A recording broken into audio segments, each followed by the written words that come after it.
Les intermittents du spectacle, dernière victime indirecte du coronavirus. L'annulation des concerts, festivals, tournages et autres événements culturels auxquels participent ces comédiens, musiciens et techniciens plonge ceux-ci dans une situation bien sombre.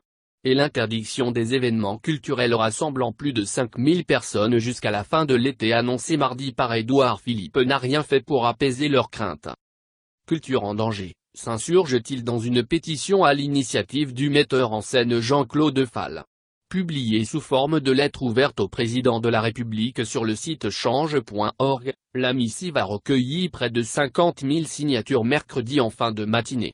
Nous avons peur que, malgré les efforts des uns et des autres, les mises en garde répétées venues de tous bords, votre gouvernement ne soit pas assez en alerte sur les problèmes à venir pour les artistes et les techniciens intermittents du spectacle, du cinéma et de l'audiovisuel, dans un temps qui va s'accélérant, clament les signataires. À l'origine de leurs craintes, le statut particulier des intermittents du spectacle qui, depuis la fermeture des salles de spectacle et l'interruption des tournages, dépendent essentiellement de l'assurance chômage. Même si, comme le veut le meilleur scénario, les salles venaient à rouvrir et les tournages à reprendre à la mi-juillet, la longue période d'inactivité vécue risquerait d'empêcher beaucoup d'entre eux de cumuler les 507 heures nécessaires au renouvellement de leurs droits pour l'année suivante.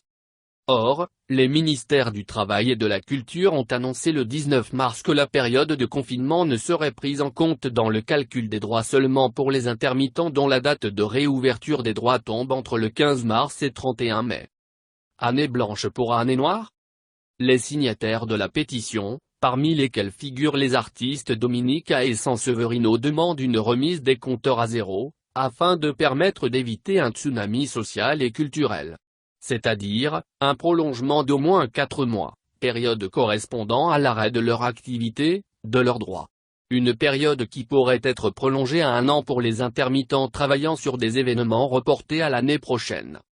Une demande en accord avec la pétition du collectif Année Noire intitulée Renouvellement des droits des intermittents du spectacle Année Noire 2020, ayant récolté quelques 170 000 signatures ce mercredi.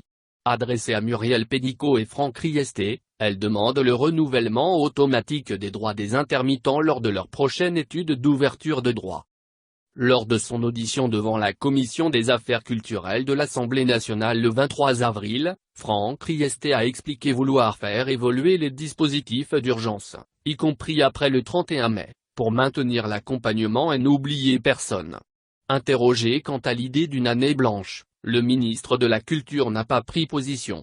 Sollicité sur le même sujet sur France Inter mercredi matin, Muriel Pénicaud a estimé qu'il était encore trop tôt pour s'exprimer sur la question.